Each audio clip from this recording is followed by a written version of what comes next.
une seconde question, est-il permis à un musulman d'acheter de l'alcool à l'occasion d'une fête quelconque, alors pour son ami non musulman, et son frère qui lui rend visite et, en tant que non musulman? Non, la fête vient d'Allah subhanahu wa ta'ala.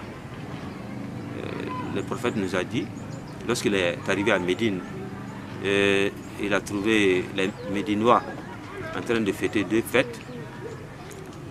Il a dit, Inna Allah qad abdalakum. Dieu a substitué ces deux fêtes-là. Qad abdalakum wa khayrun minhuma. Al-Adha, Eid al-Fitr ou Eid al-Adha. Donc ça doit venir d'Allah subhanahu wa ta'ala. Donc dans ce hadith qui est authentique, le prophète nous dit que Dieu nous a donné deux fêtes en remplacement, à la place de ces deux fêtes que les Médinois fêtaient.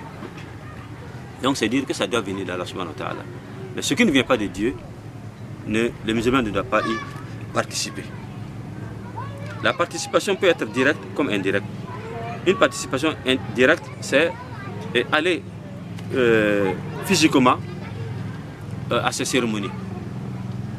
Non, ça c'est une participation directe. Mais une participation indirecte, c'est de les aider à organiser, ou bien de les accepter chez toi, ou bien d'organiser quelque chose pour des gens alors, qui sont dans la fête. En ce moment-là, alors on peut qualifier en tout cas que tu as participé, même si c'est d'une manière indirecte. Les deux cas sont interdits en islam. Ce n'est pas possible. Et les versets sont clairs, les textes sont clairs. Lorsque le prophète nous dit que si tu aides quelqu'un, si tu montres du bien à quelqu'un et que cette personne-là exécute, il fait ce bien-là, alors la récompense te revient aussi. Donc ça veut dire que si tu montres à quelqu'un le mal et qu'il exécute, ça veut dire que le péché aussi te revient. Le péché te revient. Toi tu ne bois pas l'alcool, mais tu achètes l'alcool pour quelqu'un, que ce soit au cours d'une fête, ou bien d'un jour ordinaire. S'il consomme l'alcool là, c'est comme c'est toi qui as consommé. Non. Et le musulman ne doit pas enlever son argent et acheter de l'alcool. Pour qui que ce soit, même si son père. L'alcool est interdit. Donc acheter de l'alcool pour lui-même c'est interdit. Pour ses enfants c'est interdit. Pour ses frères c'est interdit. Pour n'importe qui. Non. Ça c'est illicite. Et a fortiori, alors si l'alcool célèbre quelque chose, effectivement que la religion condamne. Comme une fête qui ne vient pas d'Allah subhanahu wa ta'ala. Noël veut dire que la naissance de Dieu. Alors que nous savons que Dieu a dit dans le noble Coran, il n'a jamais engendré et il n'a jamais été engendré. Non. Et le 31 aussi, c'est Saint-Sylvestre, la célébration de la mort de Saint-Sylvestre. C'est celui qui a amené la Trinité dans le christianisme. Jésus-Christ nous a laissé le monde avec la croyance à un seul Dieu.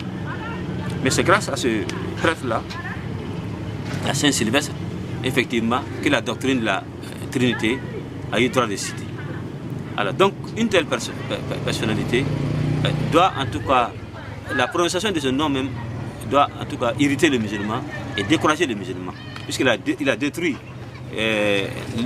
la doctrine de l'unicité et l'a remplacée par la Trinité. Et donc, si le musulman fête, en tout cas, la mort de ce personnage, ça veut dire qu'il a eu un penchant vers lui. C'est comme s'il a approuvé, en tout cas, son acte.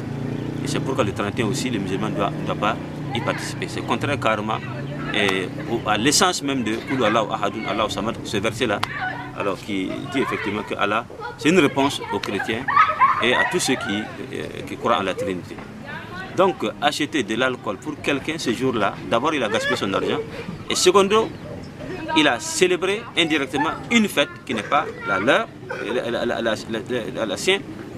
Et il a approuvé, c'est-à-dire une croyance qui nuit à sa croyance en lui-même. Donc, pour toutes ces raisons, le musulman ne doit pas en tout cas faire cet acte-là. Et nous voulons même que les musulmans bannissent catégoriquement l'alcool de leur existence. J'écoutais un rapport aujourd'hui où au Burundi, les enfants commencent à consommer l'alcool depuis 10 ans, l'âge de 10 ans. Et ça devient une continuité. Et ceux qui se sont repentis là ont regretté ce fait-là. Et alors, j'ai écouté en tout cas leur repentance, lorsqu'en tout cas ils ont conseillé l'État même à voir comment combattre ce phénomène-là pour que ça ne nuise pas à la santé et à l'avenir même de la jeunesse burundaise. On se dit que c'est quelque chose qui n'est pas bien. Non.